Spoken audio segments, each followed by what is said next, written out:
Hello লালবাদরের দেশ, কি অবস্থা? হ্যাঁ, কেমন চলছে? রবিবার পার হয়ে আজকে সোমবার বিকাল হয়ে গেল, এখনো তো লন্ডন যাওয়া হলো না আমাদের। কেন হলো না আমাদের লন্ডন যাওয়া, একটু শুনি। আমাদের কাতারের ভাতারের প্লেন কি আর আসবে না?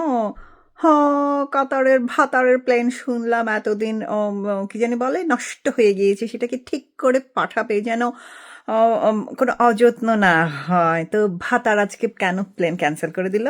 হ্যাঁ, লস প্রজেক্টের উপর কেউ ইনভেস্ট করে না ব্রো, এটা তোমাদের বুঝতে হবে। তোমরা না গেঞ্জি জেনারেশন, নিউ জেনারেশন, তোমরা না সব জানো। তো এটা জানো না? হ্যাঁ, তোমাদের বিচার হবে।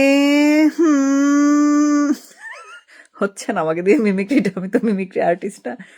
আমার ইচ্ছা মিমিক্রি আর্টিস্ট হয়ে যায়, বাট এটা আমার পক্ষে সম্ভব না, যা আমি বুঝি। কিন্তু আজকে দেখেন, আমাদের কন্টেন্ট ক্রিয়েটার ভাইয়াটি, বড় ভাইয়াটি, এই নামটা টিটো ভাইয়ের দা, কন্টেন্ট ক্রিয়েটর ভাইয়াটি নতুন কন্টেন্ট নিয়ে হাজির হয়েছেন দেশের এই ক্রান্তি লগ্নে। তিনি বলছেন, আপনারা কি ভুলে গিয়েছেন 71 সালে একটা বিশেষ দলের ভূমিকা? হ্যাঁ না ভাই, আমরা ভুলি নাই।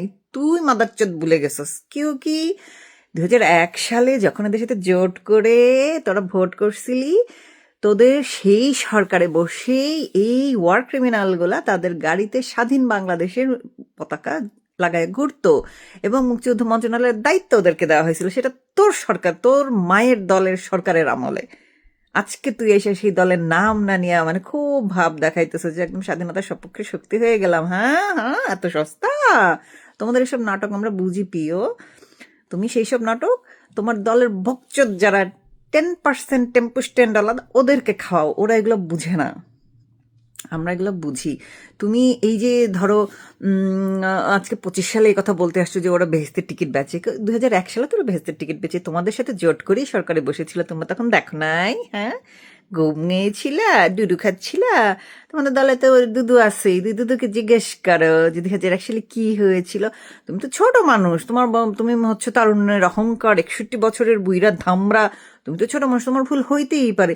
তোমার যে কচি মা আছে না, তরুণী মা, 80 বছরের, তাকে জিজ্ঞেস করো। একটা 80 বছরের বেটি তার রোগ মুক্তির প্রার্থনা করতেছে সবাই। ভাই, একটা 80 বছরের মানুষ যে এতদিন বাইচে আছে লিভার সিরোসিস নিয়ে, দিস ইজ মিরাকল।